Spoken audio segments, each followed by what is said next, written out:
All right, hey folks, welcome back. It's a Tuesday morning here in Seattle. We're doing some artwork for Crystals of Mabar, an adventure that we're creating for Eberron campaign setting using the 5e 2024 game engine. Give me a second here. I'm going to check my signal, make sure we're live, and if everything's on the up and up, we'll get to work here for an hour or so and do some artwork this morning. So, just checking in here on my signal. Waiting for my internet to respond. Hopefully, I'm not just going to crash. My internet to respond. Hopefully, there we go. It looks like it's doing okay. It's the amount of times I end up getting disconnected from YouTube during this process, considering in what a wired city Seattle is. It's a little outrageous, but it is what it is. Let's see. Pressing buttons. Click. I'm just doing some social media posts real quick and we'll be done with it. So, hey, my name's Phil Kearney. I create role-playing games. I illustrate them. I publish them online. And we're creating an adventure for Dungeons & Dragons for characters 7th and 8th levels in the Eberron campaign setting using the 2024 rules that have been released. We're fighting necromancers, undead, and demons in the Carnwood of Karrnath on the continent of Corvair. Eberron's my favorite campaign setting.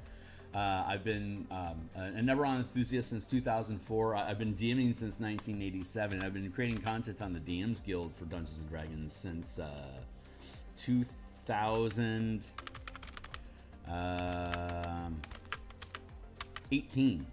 But I haven't created anything for Eberron yet, so we're doing that. Let me fix my screen here real quick and we'll get to work. So just to say, if you think today's cool, I'm here 9 times per week, so like, subscribe, hit the bell icon for notifications when we're live in the future. Here's a bunch of other books that I've already created that are on the DMsGuild. You can click through those. They all have free previews available for you to read them cover to cover. If you think they're cool and they add value to your gaming experience, consider making a purchase to encourage similar behavior in the future. So let's see. Yeah, there we go. Okay, everything's up and running. This is the book cover. Once it publishes, you'll see this on the DMsGuild dashboard like this to compel you to click in and find out more. We are currently working on these icons. There is running the adventure. It talks about organizing it as part of an ongoing campaign, as a single adventure, or just as a toolkit to pull pieces out of. There's multiple locations organized. The adventure is divided into 3 separate parts as depicted on the diagram to the right. Part 1, Part 2, Part 3. Oh, wait a second. Here's the map. A quick adventure background. But here is the general map that we're operating inside of. Coming from Eberron and Fort Bastion, heading to the Village Peace, and then into the Manifest Zone where the adventure actually, like the villains are at in the campaign. Inside the Carnwood, on the continent, in the nation of Karrnath. Here's your 20-mile scale, so it's about 80 miles from Peace to Bastion. Just a couple days ride, but it's a lot on foot. And it's 20 miles to the Manifest Zone from Village Peace, so it's a full day's march there. Unless you're on horse, then it's half the time. So this is our first look at like the location of the adventure here on page 2. And then page 3, it's talking about the different factions that are that are present in the adventure. The Necromancers, the Emerald Claw, Red Wolf Company, mercenaries that are acting as a buffer between the Emerald Claw and local villagers. And then the local villagers are those that are in the Village Peace. So then we get to page 4, and we look at how the adventure is actually structured. So in part 1. Edge of Darkness, the characters investigate the farming communities and the Carnwood, a rotten stench, and the wind blows from the northwest. Peace is an undocumented settlement along the southern edge of the Carnwood, where villagers began disappearing after Karrnathi soldiers arrived. New monsters roam the forest, and families are abandoning their farms. And then Region B, the Carnwood. The characters delve into the Carnwood, discovering both monsters and soldiers roaming within an undocumented manifest zone in the Plain of Mabar. And then Into the Mist, a manifest zone infused with necrotic energy from the Plain of Mabar, located 20 miles from the village, festers, rotting the forest and transforming the terrain into a foggy swamp of noxious gas. Within the manifest zone, 3 paths lead underground to where the Emerald Claw performed the ritual sustaining the manifest zone. The Forgotten Cemetery, the Flooded Fort, and the Gatehouse. So region A, B, and C. So here's the village. Here's the forest. Here's regions A, B, and C. A, Forgotten Cemetery, the Flooded Fort. Carnathi Cemetery, overrun by the Carnwood, has resurfaced within the manifest zone as necrotic energy rots the forest. Now, mausoleums and a large crypt stand out among the revealed headstones in the fetid terrain. Characters can find clues to this region's history and a secret passage leading underground. Fort ruins lost in the Carnwood have re-emerged as the manifest zone destroys the vegetation within its radius. Beneath the fort lies a tunnel overrun with undead that leads down to the underground facility. Sorry, I realize we have a typo here. I'm gonna dive into that real quick. Hold on. Nah, not at this moment. I will, though, peel this open, drop down here into text to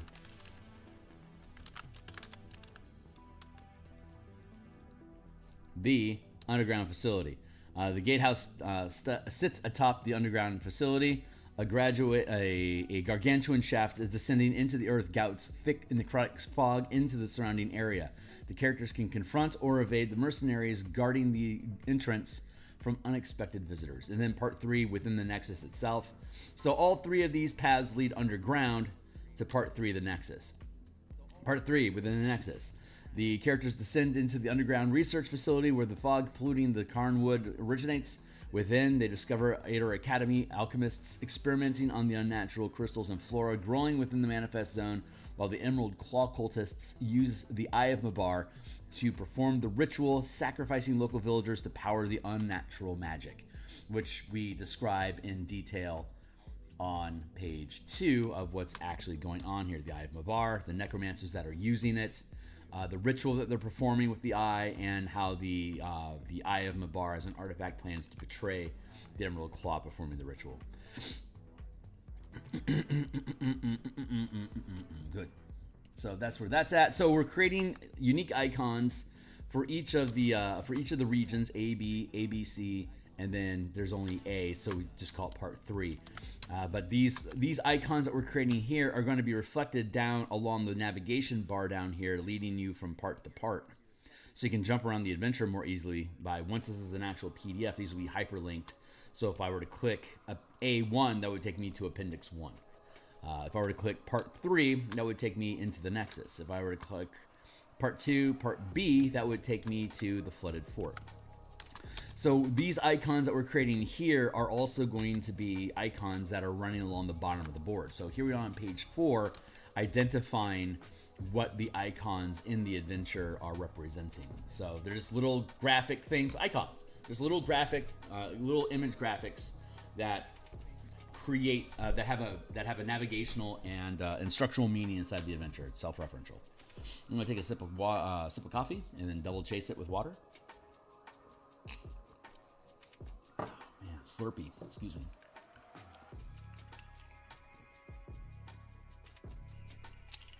Let's get to work.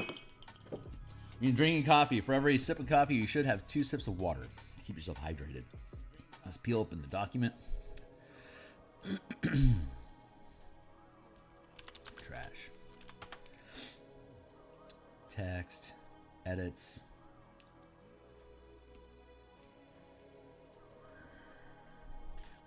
Here's our labels.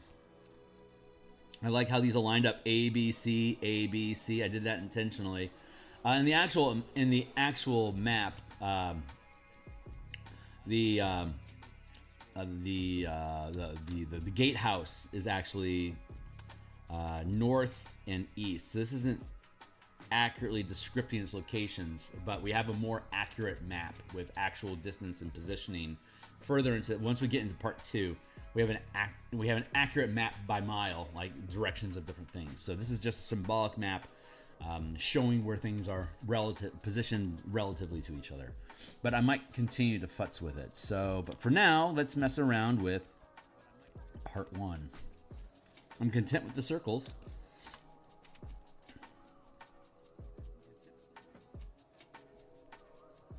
I could theoretically have a larger circle that kind of connects more, but this is the manifest zone part 2, which is the largest chunk of the like the most content is in part 2. Part 1 has a decent chunk of content, so it's a decent sized circle, but it's more content. Then like part 3 is the final dungeon. There's 3 dungeons plus an environment in part 2, and then there's a village and forest information in part 1. So I'm trying to spell out visually here the relevance of each region.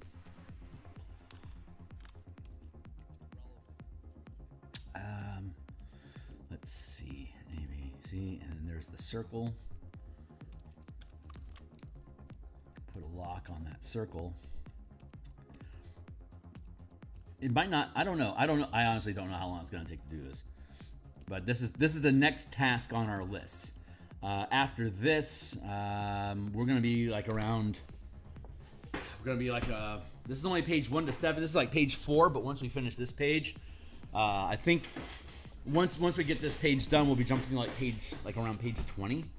So we've already mostly resolved page 80 to 100, which is the end of the adventure. So we really only have from 20 to 80, and a lot of that content is just map. So we have maps, map, and it breaks up over the course of the book all the little vignette like rooms and different locations, all the areas inside of each region. So once we get to that point, we should be able to move pretty quickly. Just going through it in order right now from front end to back end to make sure that we're being thorough. So let's go here and go forest B. Region 1. No, this is part 1. Region B. Region A.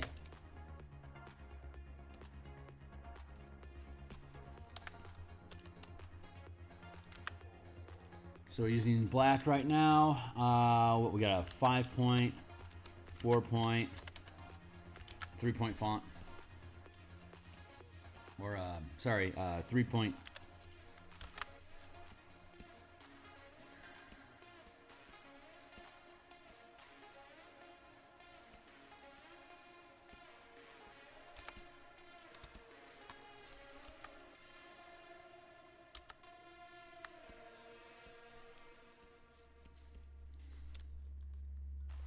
Okay. I'm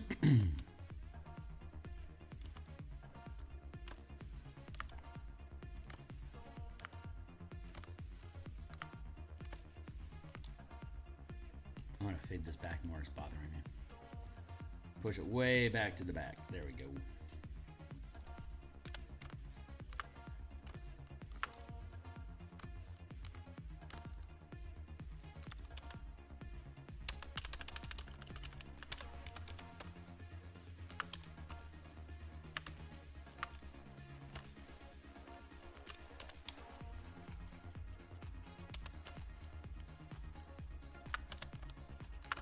I don't want to get too carried away with this, but I also want it to look nice. So, figuring out how that's supposed to be. Hey, Francois, how you doing, my guy?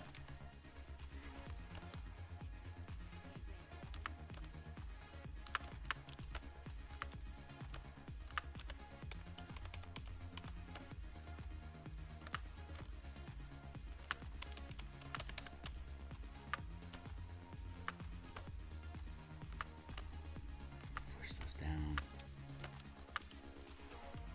Well, so far so good, man. I've been having a good month. Just got off of a week-long vacation. This is my first day actually back at my day job. I take there's 2 weeks I take off per year. It's in May and in December. So spring break and winter holiday. I'm going to use the actual forest terrain that we have here to help create outlines for our forest. Like that.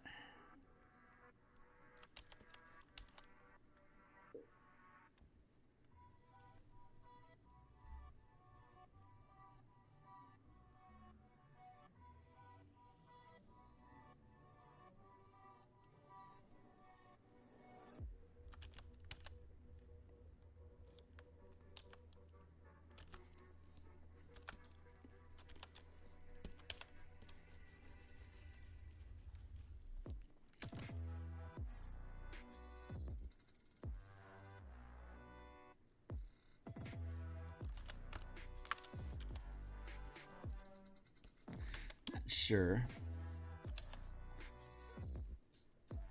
what the proper length. I want to do. I don't want outlines. I want it. I'd like it to be a silhouette. So when we drop it down into the buttons down here, they're strong silhouettes.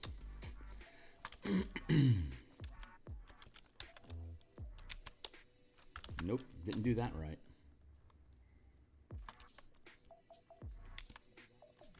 Where's my breach?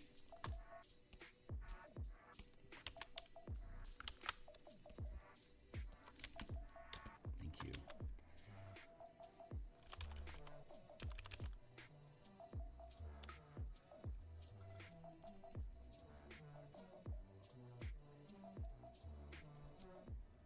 See if this turns out okay.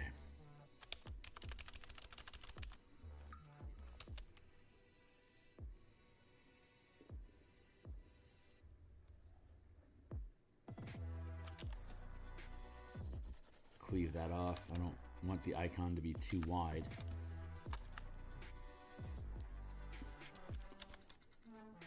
That's about the right size though.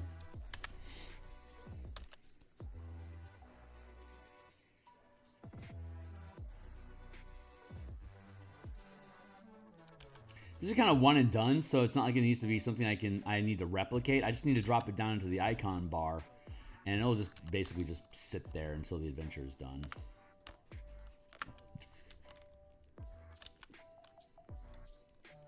It ain't gonna hurt nobody down here. So I can be kind of complicated in its structure, because it's not something I have to worry about replicating, you know?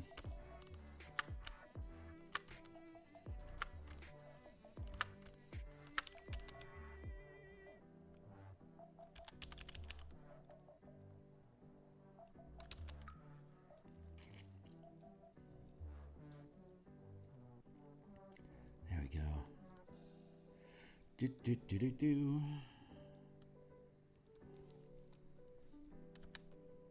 I think I want to trim this a little bit.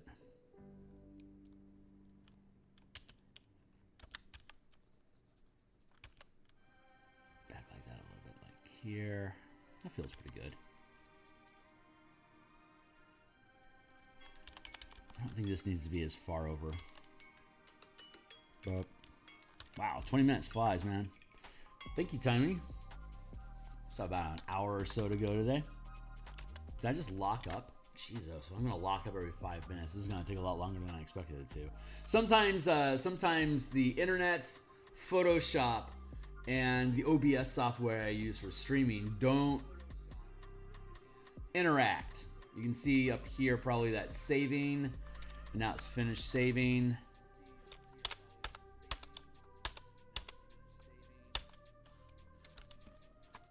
Yeah, I gotta shut it down and open up again.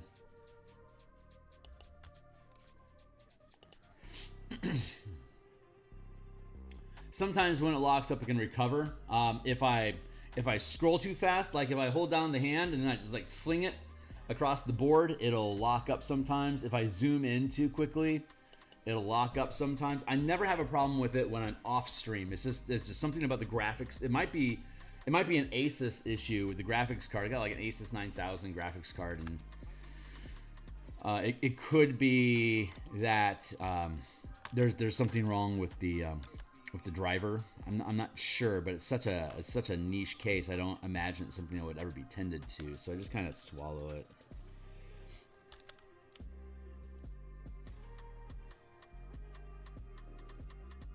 There.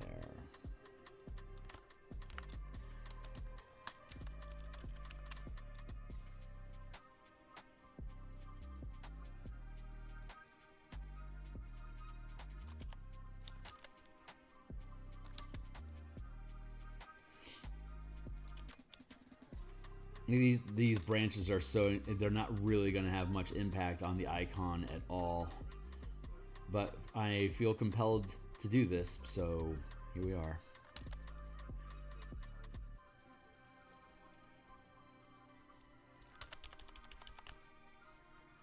My job is not to question why am I choosing a particular blah for my art. My job is to just lay pixels down onto the canvas and then assess, look at it. Does this look good? Can we proceed? So in a lot of ways, I'm as much of an audience as you guys are in a lot of ways. Because my style of art is to get an idea. Like I'll have like a prompt, right? If we're gonna use AI terms, the way that I do art is I have a prompt, like make a forest, and then I start off vaguely with a forest idea, and then as I continue to render, it gets more and more defined and more clarified until I have a final piece. That's literally the exact same process that AI art programs use. The only difference is that I do it like, quote unquote analog. But I don't have like a crisp image in my mind of what do I want to I know that some artists can do this, but I cannot. Where they'll have a crisp idea, like an image in their mind of what they want on canvas, and then it's just them simply duplicating their mind's eye, the image that they see in their head, and then putting it on paper. The same way that they could just look at a still life scene and reproduce that onto canvas using their actual eye. Their imagination is sharp enough to be able to render that sort of detail, and the skills to actually be able to translate it from vision into pixels. And that is not my gift. so I am incapable of doing things like that. So my process is I have a general idea of here's a vague thought and a rough idea without too many, like just like a vague image, like maybe like an archer, but like maybe like this forest, like I need a forest, but I don't know specifically what the forest is going to look like. I just let my fingers do the walking, as Yellow Pages would have said. Just render the stuff, and then as we proceed, if it looks right, then we keep going. If it looks wrong, then we erase it and go back and refine the shape like that, but blank. It's literally the same process that AI uses with prompts, except that I am your AI, and my only and my sample data set is whatever media I can ever remember. So in that sense, AI, I am very much, I can appreciate and understand the process that AI goes through, I guess, in that sense. So I'm not an AI hater, but I'm not necessarily a supporter either. I mean, like I've spent 25 years getting paid off and on to do artwork as a side hustle, and I've been in drawing like since I was 5. So I've never not drawn. I've always been drawing. It's just when I got into my 20s, the digital tools caught up, so I could start doing things digitally and then color and all that other stuff. What do we see going on here?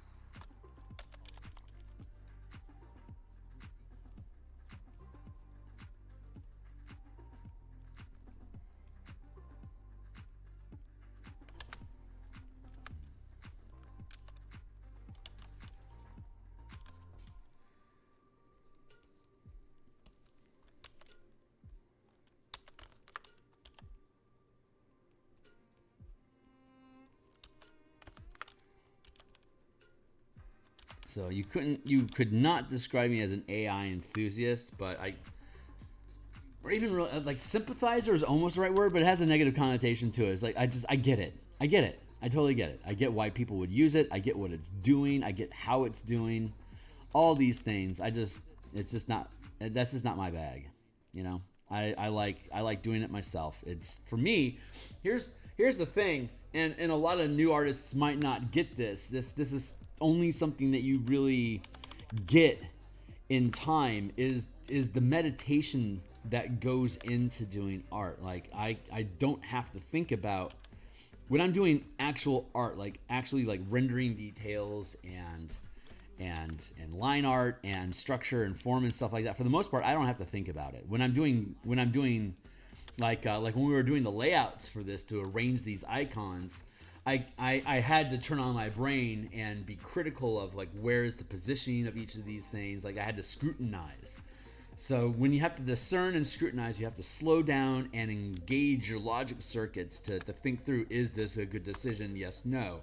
But when you're actually just rendering details and art and shit, there isn't a lot of logic that's necessary in the process. It's just push pixels, and the more I turn off my brain, the better the pixels get pushed. So it becomes, for me, a very it's a meditation process of like zero thought, zero space.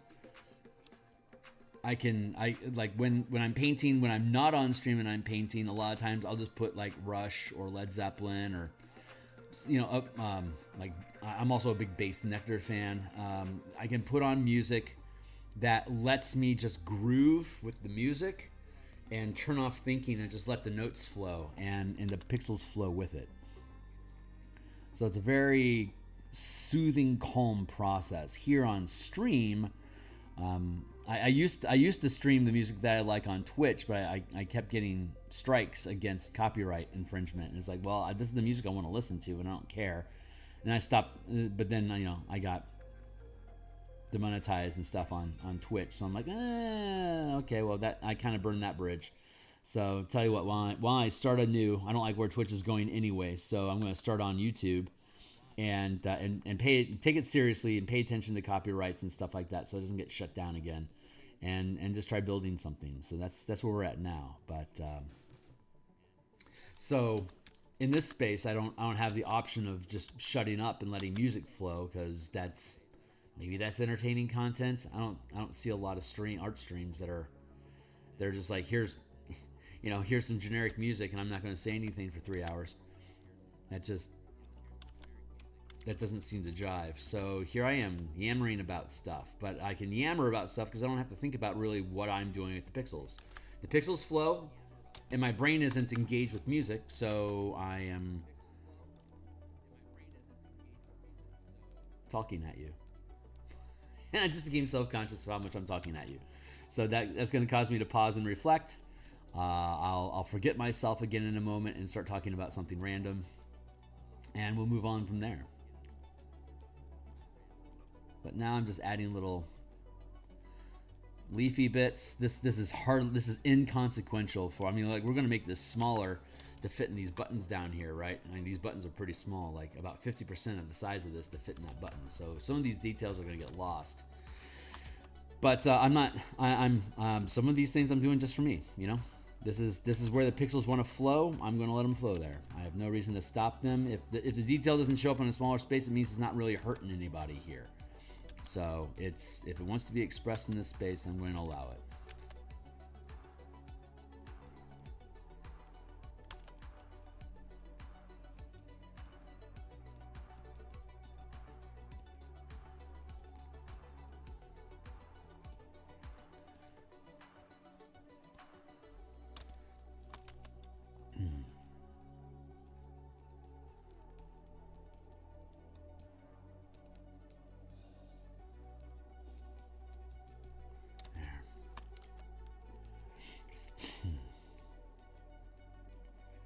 Playtest is coming along nicely.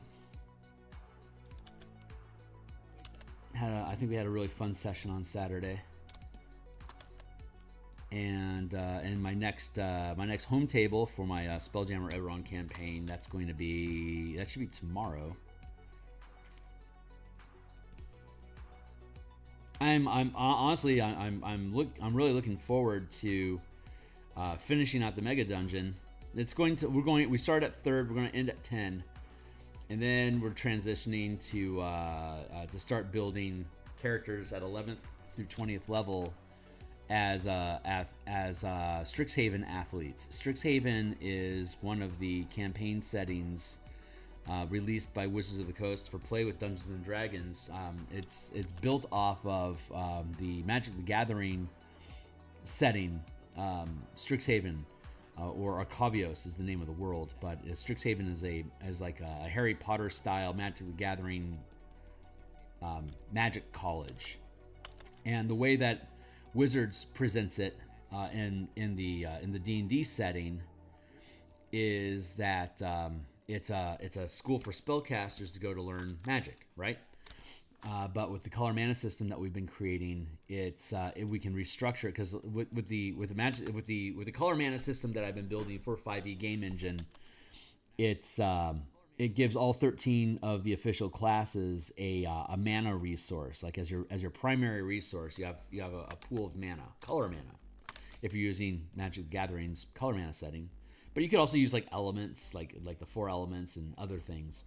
But it was inspired by Magic the Gathering. So 5 color mana system, replacing the 8 schools of Magic that's traditional for Dungeons and Dragons, the Vancian Magic system of the 8 schools and your spell slots to prepare specific spells with those slots, that sort of system.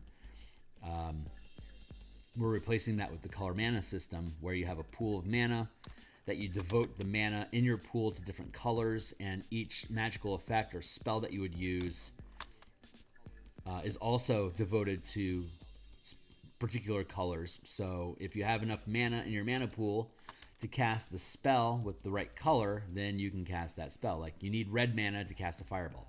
There you go. For example. And so using that system with all 13 classes having access to the same mana resource, Strixhaven is no longer just a college about spellcasting. Strixhaven becomes a college or a university, an institute to learn how to control your mana pool.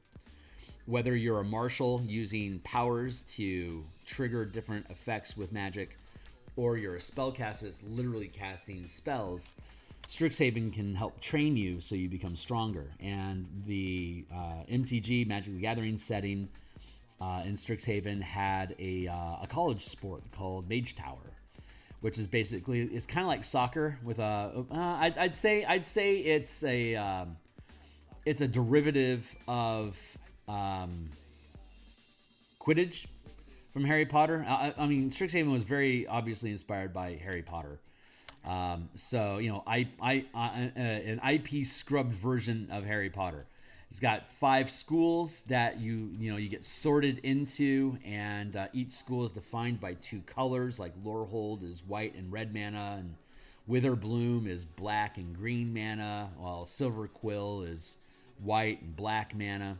So those are like the mechanical identities of those schools, and you belong to one of those schools, and you do your classes and stuff. But Mage Tower, it's a sport, right? You're trying to throw a ball through a hoop, and you've got people that are trying to stop you. So long story short, too late. I'm excited about finishing the Mega Dungeon because we're making rules for running Mage Tower as a sport, as a combat scenario where you're having 3v3 matches, like 3 people versus 3 people, building a character at a specific level, any kind of character build that you want. Like say we're going to start at 11th level, so you build an 11th level character in any combination of martial and caster classes that you want to create an action loop that's supposed to either support your team, defend your goal, or score points.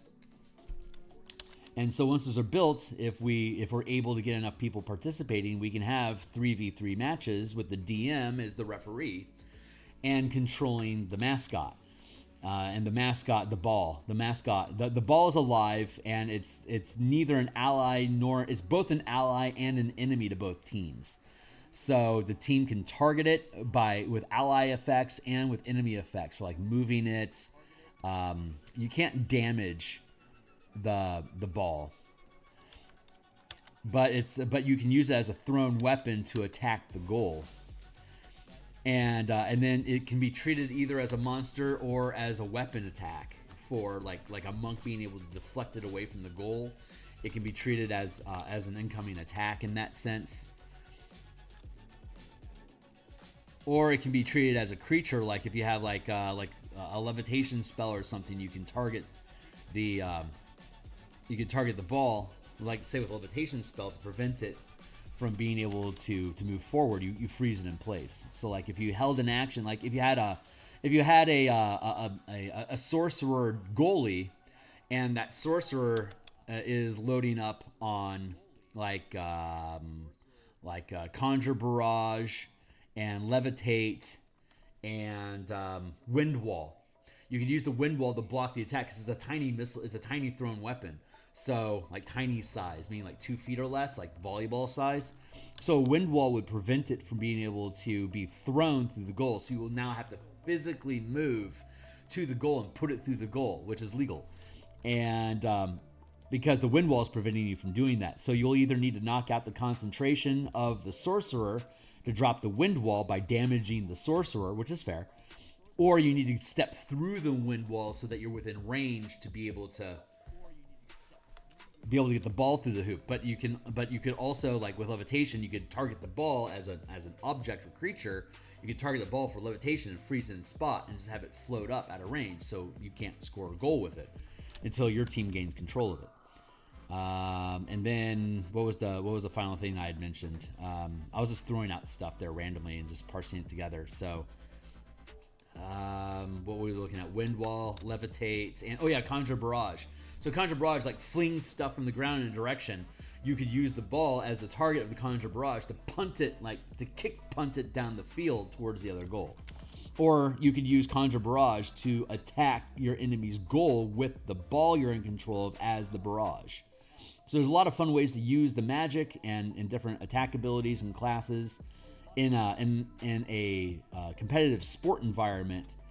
And your goal is obviously the point is to score points. So it's the game is organized into 3 periods. It's whoever gets to 3 points first wins that period, and then whoever wins 2 out of 3. Actually, it should probably be 2 out of whoever get 2 points is too easy. 3 points to end the match, and then the best 2 out of 3 matches to end the game. So if you win the first 2 matches, you sweep and the game is over. If you win and then your enemy wins, and then you have a tiebreaker.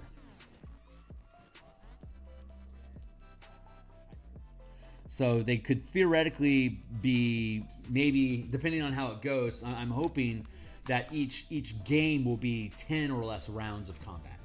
We're going to make it small enough for people to be able to navigate around the battlefield, the arena, like maybe like 3-on-3. So you got 3 characters, like medium, anywhere from small to large size probably. Though I mean, you could potentially get to gargantuan size. Who knows? Depending on what you're using. But so it'd be basically like a 100 by 100 foot space. And then character, maybe that's what we're working on, figuring out what's the optimal size for the arena. Maybe it's like 50 feet. Haven't figured it. 50 feet is probably a good size. You can easily fit. That'd be a 10 by 10 grid. We're gonna suss all this stuff out. Eventually, we're gonna be building all this and all the rules of engagement and all that stuff for the game. We'll be building all that stuff here on stream because there aren't any real deep. There's no combat rules for playing Strixhaven. And there should be. And I'm liking this. That's looking pretty good. Hey, what's up? Which is what makes it dumb, in your opinion? I'm sorry. I missed the context. I was on a rant and I missed what you were talking about.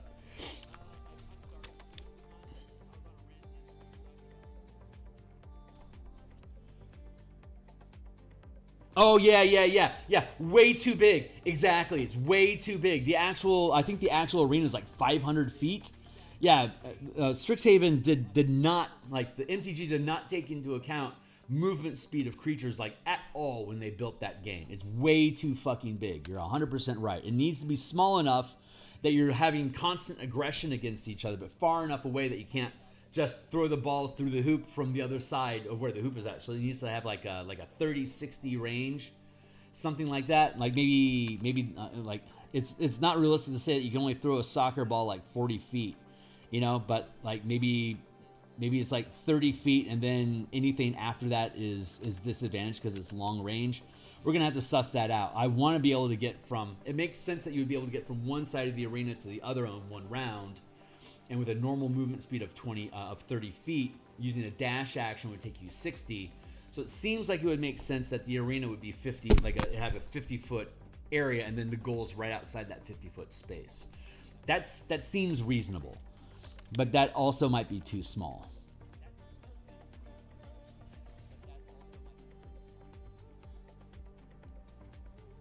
So I'm thinking we're probably going to end up, if we can get enough people playing, we should be able to start developing metas, like game metas, like how to win games. It could be pretty. I mean, it could be pretty interesting. I think there's a lot of fun potential in that. So once we get to that point, hopefully I'll be able to farm out the idea to like some Strixhaven enthusiast discords and like MTG Vorvoths and stuff like that to see if people are interested in fucking around with it. Because all the rules for making your characters on DMsGuild are free. All my shit's free, of course. You can read the whole thing front end to tail as a free preview, and then you decide if you want to buy it or not. So putting the ideas out there for free makes it easy for people to get access to it. And then you can start making builds, like kit builds, and like optimized. Like my Sorlock is a striker, or like my Ancestral Guardian Monk is a tank goalie. So you'll probably have a forward, a goalie, and then a center. Will probably be the three positions. You got two people on aggression and one person on defense. And starting at 11th level, there should be a large enough mana pool and enough options for characters to be able to build interesting metas to be able to try to prevent goals or to score points. And then, so if we have enough development, we can like for example, I'm trying to think of like what would be like for example, Meteor Swarm is a spell that deals is a large enough area that would destroy the entire battlefield. So like Meteor Swarm is off limits. Maybe that would be a reasonable rule. Don't cast Meteor Swarm on the field. But maybe that'd be totally fair. It's like we won't know until we get there. So we're running playtests. We will be running playtests for Strixhaven up through 20th level, just to see what's going on, and we'll figure out from level 17 to 20 if Meteor Swarm is a bad idea on the field or not. But whether it ends up being something that people are actually interested in doing or not doesn't really matter, because once we build out the rules, it's something fun to play with. Basketball courts are small. I would make 1 round. Yeah. A soccer field would take 2 rounds, and a football field takes you're probably right. Yeah. Totally get it and totally agree. I want to keep it tight. I want to keep it close and tight so that aggression. So there's high levels of aggression, and it keeps the rounds short. Like if you have to spend any round where you have to travel to engage the enemy, you see this in normal combat in D&D. It would not be any different in a sports match. You want them to be able to do something every round, and doing something should not just be movement, unless you're getting fucked around with and you have to like chase the ball there and back again. So yeah, 50 foot field with like a normal range of throwing the mascot of being 20 foot, 40 foot would probably be reasonable. I mean, once you throw the ball, it's out of your hands. So you only get 1 attack with the ball at best, and then it's gone, right? And there can only be 1 attack on the goal at a time.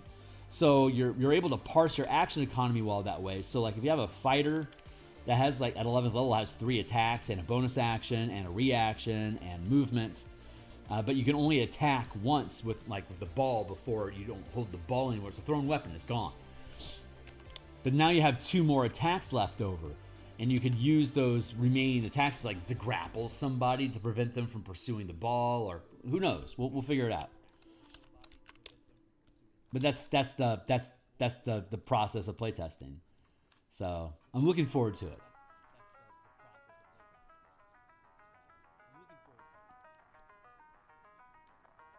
So if you only have 3 players, the DM can create a rival team, and then the DM will control all 3 of those characters and treat them as a team, as a boss fight. So you have your legendary actions as a PvE team. The DM controlled team it would be the player, one player goes, and then the DM has a character go, and then a player goes, and the DM has a character go, as opposed to, like, I guess that could be one way to do it. And then, like, I guess that would be like winning the coin toss would be your team gets to go first, so then you choose who gets to go first on your team, and then the opposing team, 3v3, the opposing team would choose the order of engagement there, and then each person would take their turn.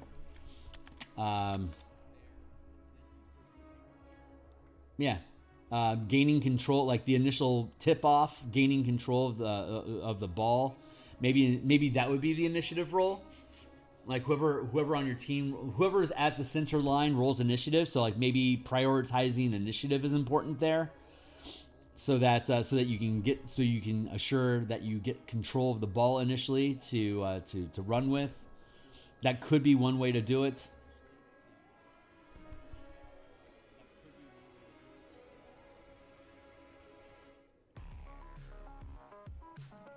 Yeah, like an opposed initiative roll, that could work.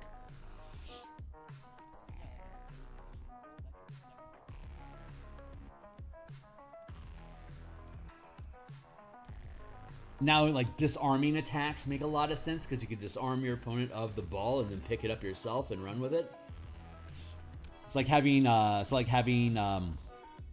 opportunity attacks, creating zones of control, so that if an opponent tries to pass by you with the ball, then you can do opportunity attack to disarm them, to take the ball out of their hands, and then whoever's next in initiative runs to pick up the ball and then starts to move. I think there's a lot of potential there, and I think 5e might actually be a really good game engine to do that tactically.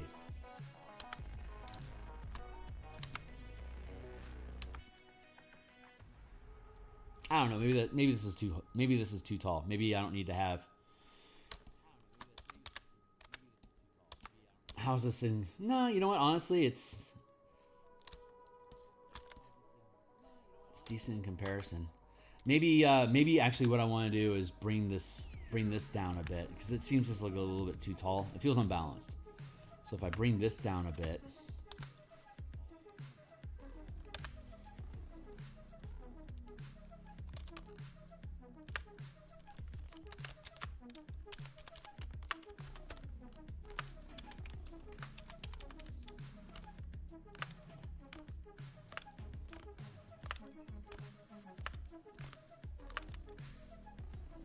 That feels better.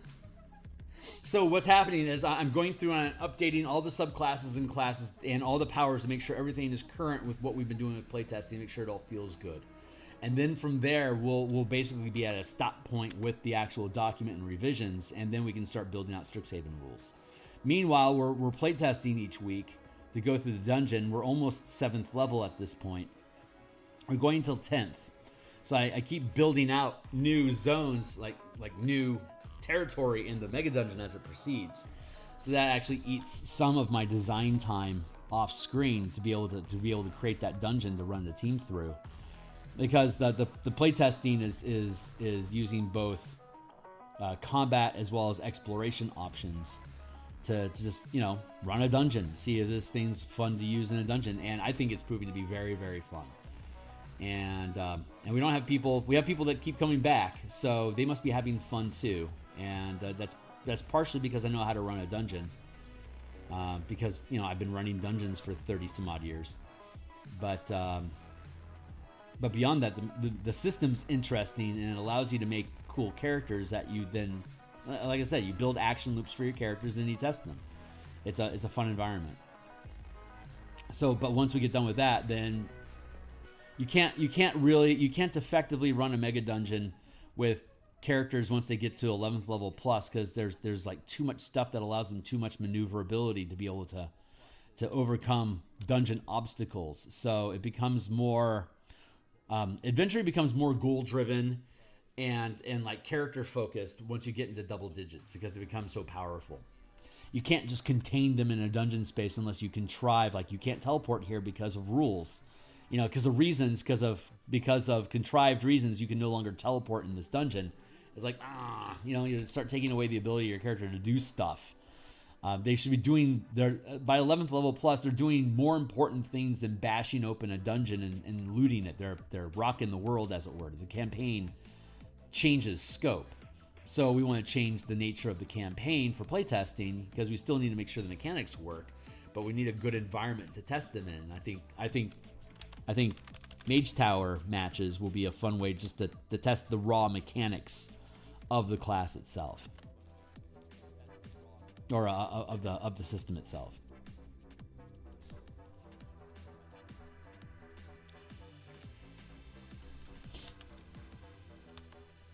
And the reason why we could start at first level and run, Mage Tower matches at first level, but there's so many people that like building high level characters that don't have an environment to use them in that you end up like running these one shots. Like 20th level one shots are bullshit. They're complete. There's no plot. It's a one shot. You're going in there to bash monsters and use your powers, but you're wasting your time with like these contrived scenes and these bullshit dialogues that are just wasting your time in this one shot scenario. I think Mage Tower matches is a great way. I think it could be a great way to scratch that high level itch, because you can't run a high-level game if you don't have any of the backstory built up as to how your characters got there. Like, to properly run, like 15th level plus characters, you really need to have started, like, at least at 5th level, if not first. So that you have time to build up this world around what your character's accomplishments are, because as the game proceeds, you start building rules of engagement for yourself in the party. And you start having like these social contracts between the players and the DM about like what's proper engagement with these particular characters in this particular campaign. These rules might not apply later, but it's like we don't use Gesh and suggestion and dominate monster. We don't use those a lot. We don't use stupefy or whatever they changed the name of enfeeblement to. Like, we don't do that to each other, because if the DM does it to us, our characters are fucked. It doesn't matter. Like, if I can torch somebody's ability to cast spells for a week with the casting of a spell, that's not a big thing if that necromancer was going to last like 2 rounds anyway.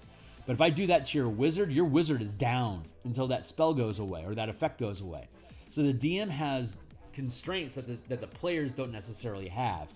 So as your characters gain more and more power and they find ways to wreck the game, there has to be basically a social contract. It's like, hey, our plan is to make this campaign go to level 20. You doing this is going to end up wrecking the game. Like, if your team mass produces portable holes and bags of holding specifically so they can throw bags of holding into portable holes to make black holes to destroy enemies, then the world is going to escalate to expect that tactic, and then it gets really meta and weird. It's like you have to have these meta level agreements with your party. It's like, let's limit the shenanigans and antics of what you can do to what is practical and healthy for the campaign.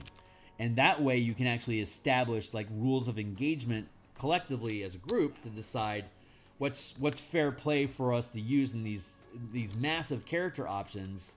Which ones are actually healthy for us to use in our game, which is why the DM always has veto rights over spells, magic items, and class features that are in the game. Like, is this going to break my game or not? Is this campaign going to tolerate those types of shenanigans? If the answer is no, everyone should be able to recognize, well, those are bad ideas, then we shouldn't do that. But in a 10-round match of Mage Tower, you can bring any kind of character you want to the table. Try your loop out. Does it work? Does it beat your enemy's tactics? And then you can rematch and switch up how your characters work. Like, swap your spells, swap your powers, swap your feats around, and then have a rematch and try again and keep meta, like building meta against each other to try to, hammer, rock, scissors, paper, rock, scissors each other.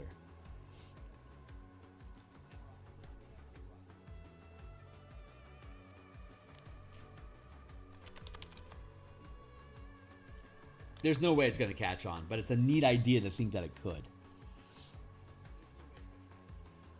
They have dedicated teams, and then to stream matches, and you know the DM is a referee. They control the ball. The ball doesn't want to help either team. The ball is actively working against both teams. So it's a living creature. So it's trying kind of like in what is it, Dreadball, in Warhammer. It's the ball is actively trying to get away from the characters. So it's considered an enemy in that sense. And once they have possession of the ball, then it's an ally until they let go of it and it becomes an enemy. Hey, what's up? I think you should have to travel one round before taking the shot. Yeah. To stop the throw, this would prevent the highest initiatives from just auto winning. Well, it would start off with everybody starting like your first round is waiting to throw the ball, so that everyone has their reactions up already. So there's not like, you know, my initiative count's higher, so you can't react to me. It wouldn't be like that because everyone would already be anticipating the battle, so all reactions would already be on the board. The initiative would just simply be who gets to act first. It's like if I win initiative and I do a jump for the ball, you could attempt to intercept and block me from getting the ball with a reaction. You could use an opportunity attack to knock the ball out of my hand if I get it. We'll be able to test different means, but there's enough. The 5e game engine is robust enough to be able to resolve that in a number of different ways. And we'll figure out which one's the most fun, and we'll implement it. That's the purpose of playtesting. And God willing, if we can build a good set of rules that can be played by, then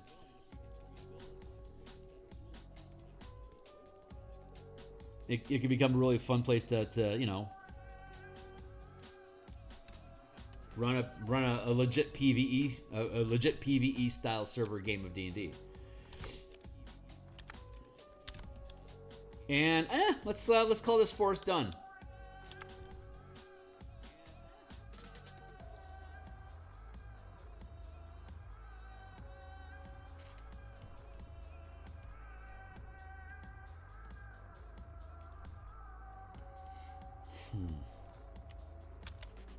Maybe not. I don't know. Let's duplicate this layer and leave it be. I'm being really picky.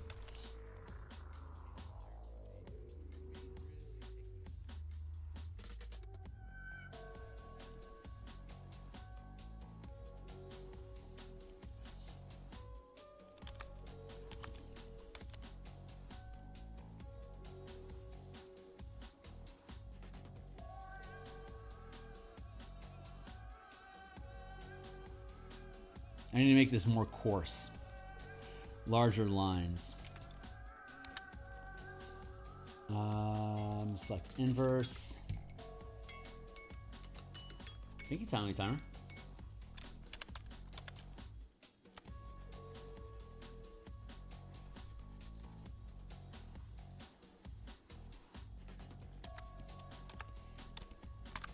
That immediately looks better. And I think I actually want to drop it a bit. Nope. Let's merge that down.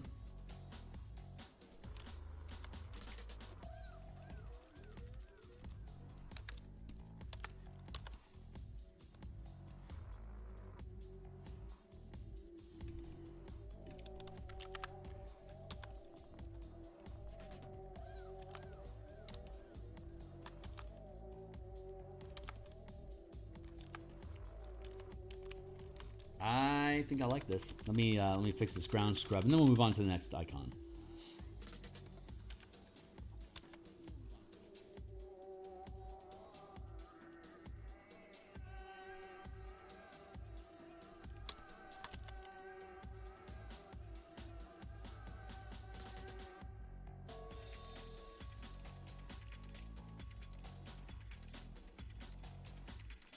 When I start monologuing like that, it prevents me from, like, I get locked in details. Like, the further down the rabbit hole I dive in a conversation, the more I focus in on the details of what I'm working on. It becomes an easy. It becomes like an easy space for me to be able to ramble on about stuff without having to to specifically think about what am I doing, you know, if that makes sense. Select inverse.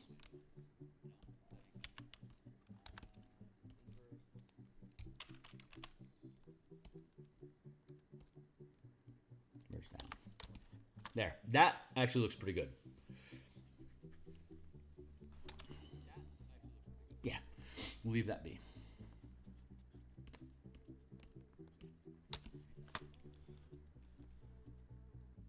Blood Bowl. Thank you, Blood Bowl. Yes, Blood Bowl.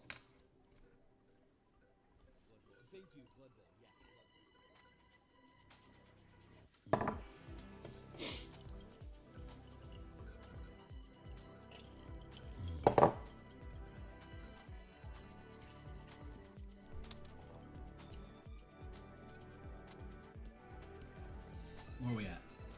7:30? Holy shit. Okay.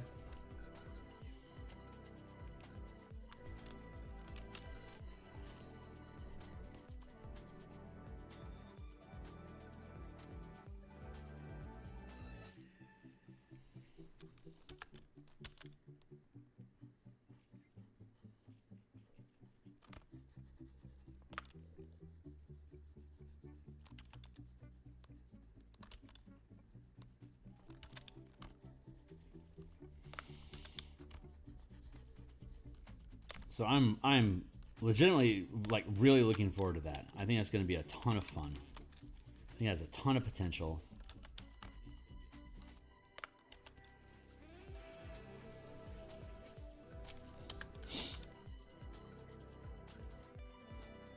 I think it's been like since the 90s, like early 90s. I want to say there was some sort of effort to make role-playing like a tactical sports game kind of like this, but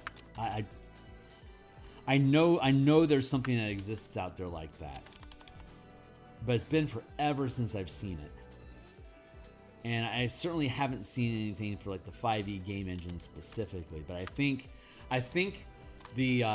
honestly think that the level of technical depth of the 5e game engine actually lends itself to sports in this in this sense.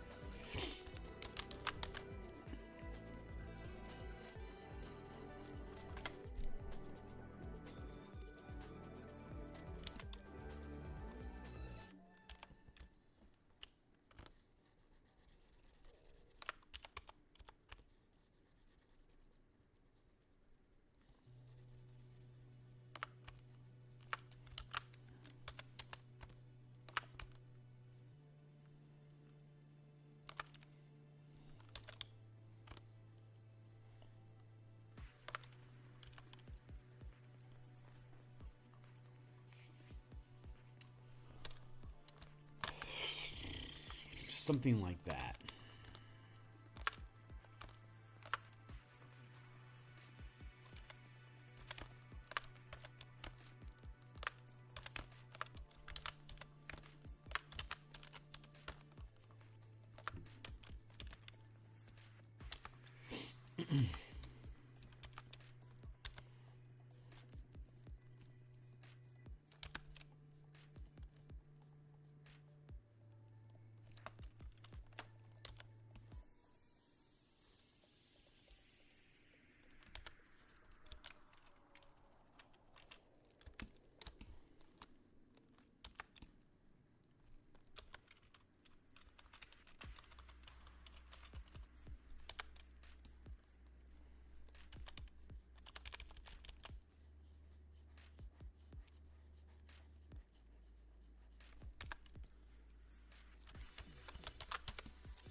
something like that.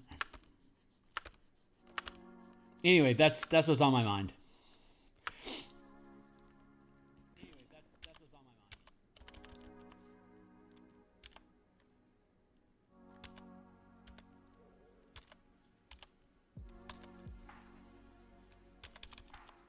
But we're starting to accumulate a decent backlog of stuff that I need to develop once we get done with this adventure. I think the first thing we're actually going to roll out into production is the Bastion campaign. I think we'll make that my priority project, like that, and then the color mana system, like martial powers, color mana spellcasters, blah blah blah, all that stuff. We can still build that.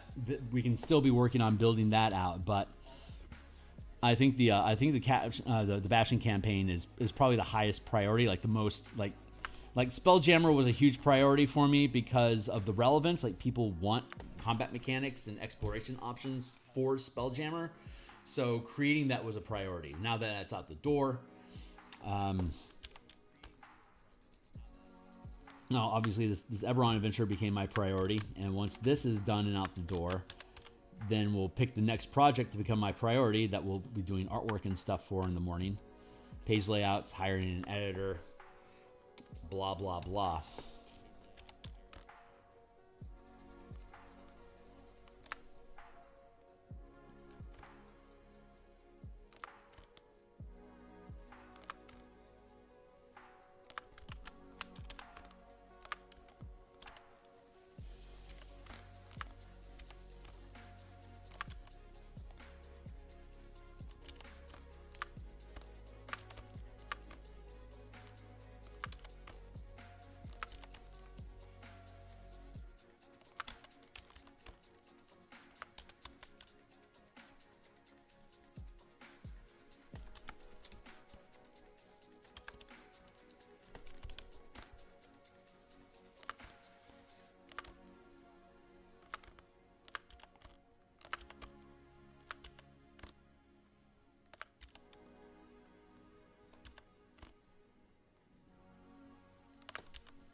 And then once the Bastion campaign book is resolved, then we'll resolve the Spelljammer subclasses and Mecha Kaiju book.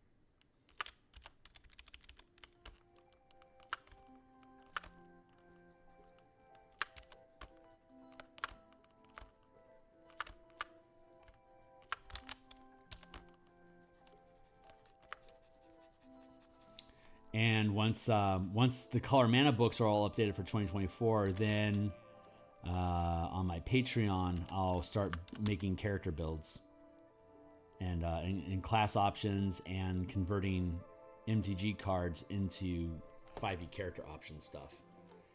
That looks too small.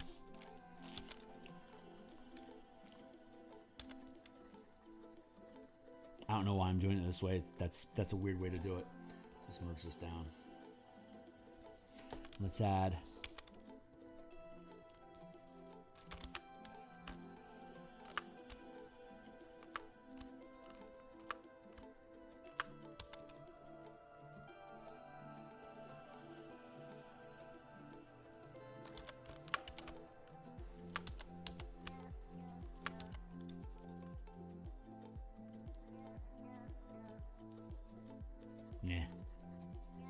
that's more detail than I probably need.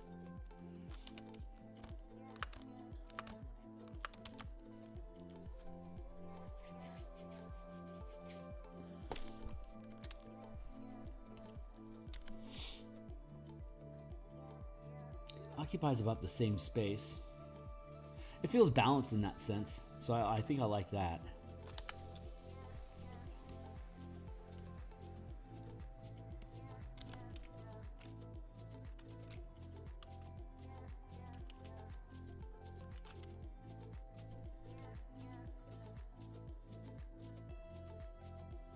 Mine still looks good.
Almost there.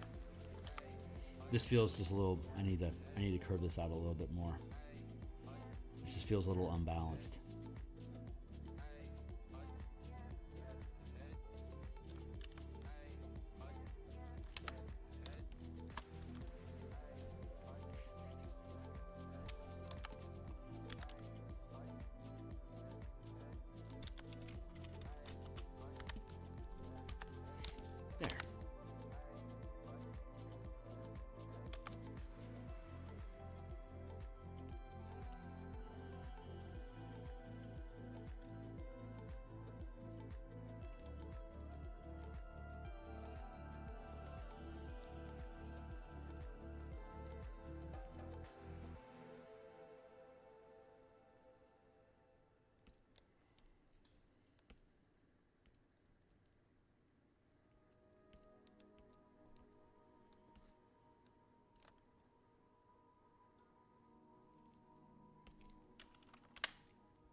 Ungroup.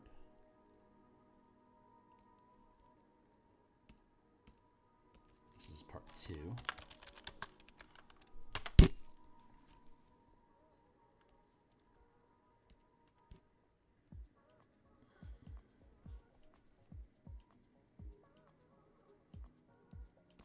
Let's duplicate the circle layer.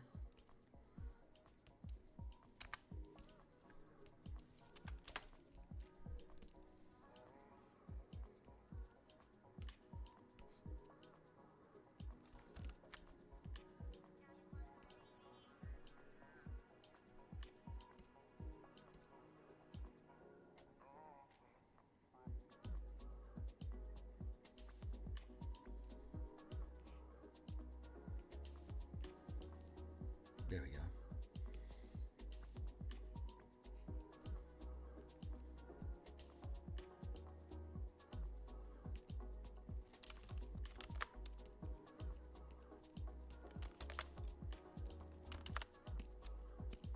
ABC. And 7:45.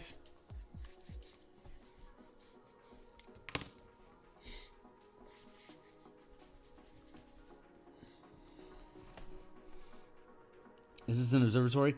It's just you know, like a barn. It's just buildings. It's a village. This part A. So part 1, A and B. A is Village Peace, and then B is Carnwood. And then in part 2, which is the Manifest Zone, there's the Forgotten Cemetery, the Flooded Fort, and the Gatehouse. The Flooded Fort has an underground tunnel that leads to the dungeon. The cemetery has a secret passage that leads to the dungeon, and the Gatehouse has a vertical shaft that leads to the dungeon. So the technically C is located physically above part 3, while B is to the east and A is to the south. So this is how we're arranging, because it's, you know, in a 2-dimensional surface, it's difficult to stack things 3-dimensionally. So this is pretty much where I've settled on this so far, though.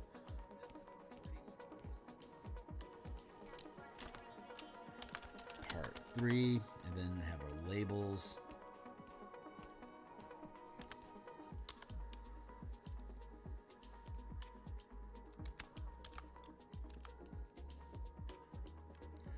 So on a direct line going to part 3, and I think that ABC is lined up pretty nicely there to do it, and we have the A and the B flanking the C here.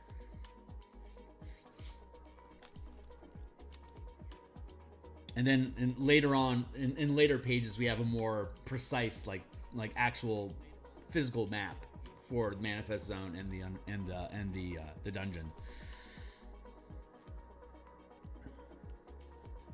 This is more like lay of the land sort of iconography that we're doing right now. Iconography.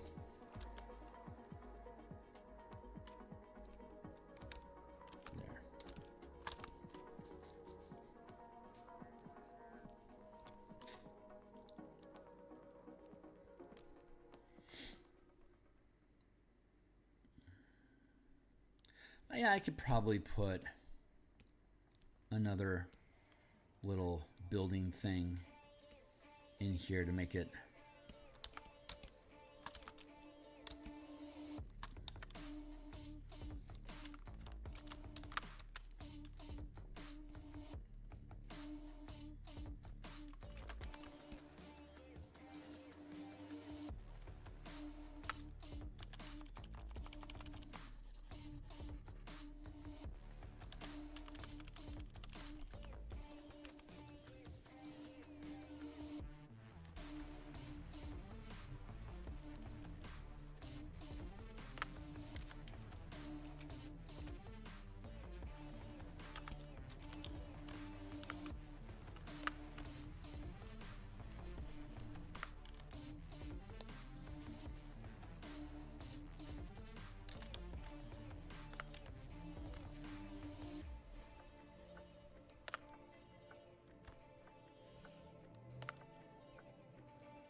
yeah, that's probably good.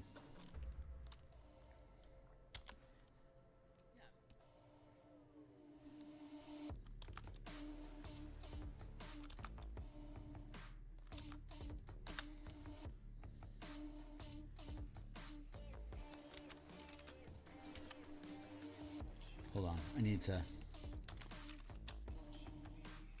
bring that in a smidge.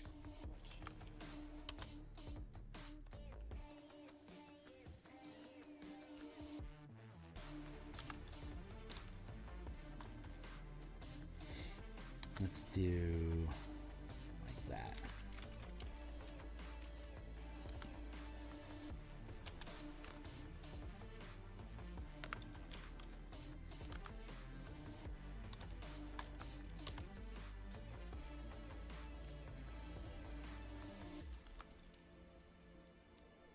It's pretty good.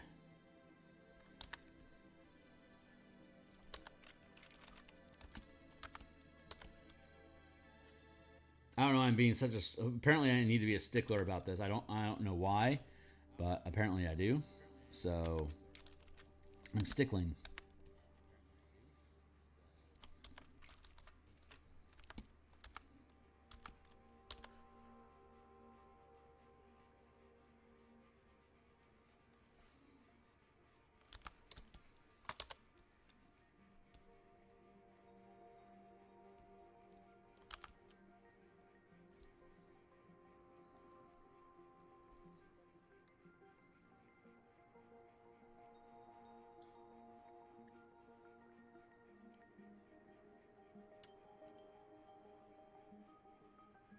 Cool. All right, that feels good. I can pick at I can pick at the cemetery just for a little bit. I've got a few minutes left.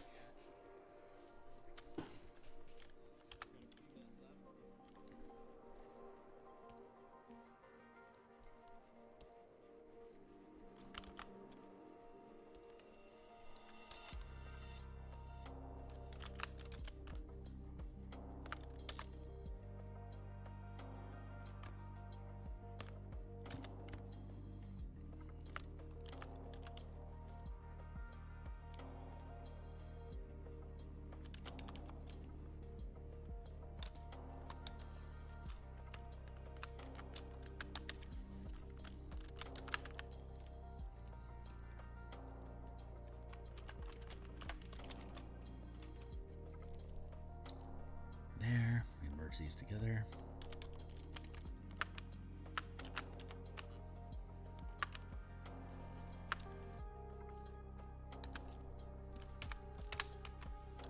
Cancel, free transform.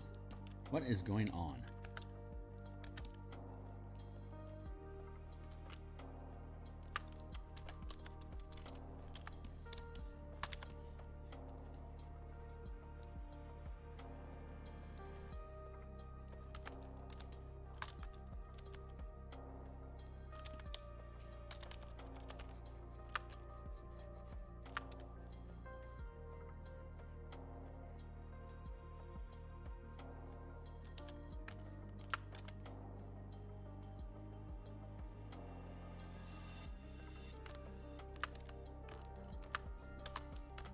This is this symbol here. That's the sovereign host, which is the quote unquote pantheon, the good pantheon of Eberron.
Console.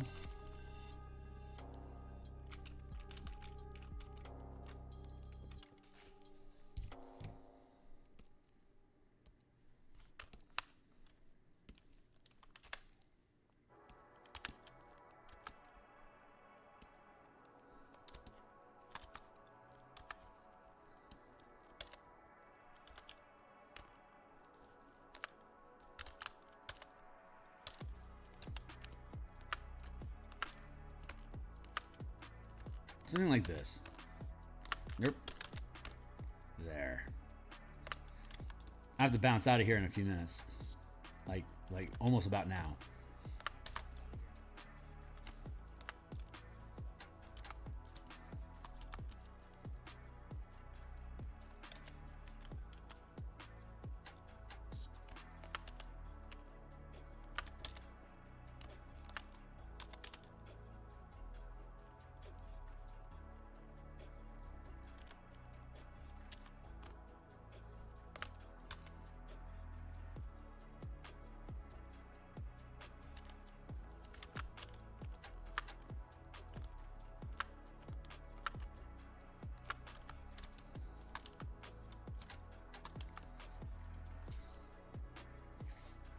I'm gonna let this sit for now. It's 7:55 here in Seattle. It's time for me to bounce out of here.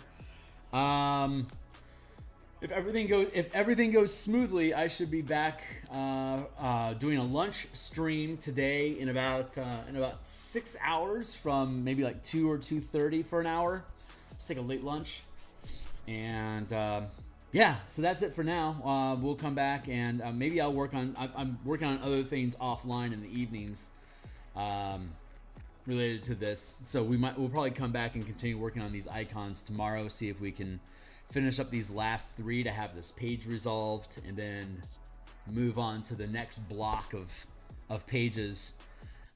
But yeah, things are coming along, guys. So we just keep pushing forward page by page, and when we run out of pages, we publish the thing. And there you go. So yeah, artwork. I do game design as well. Check out the links down below for a bunch of books I've already created. They're all free previews, so be welcome to read them. And if you think they're cool, consider making some purchases to encourage similar behavior in the future. My Discord is open to anyone. My Patreon is down below as well. And like, subscribe, hit the bell icons. Thanks for hanging out today. I will see you guys maybe later on today or tomorrow morning. Cheers.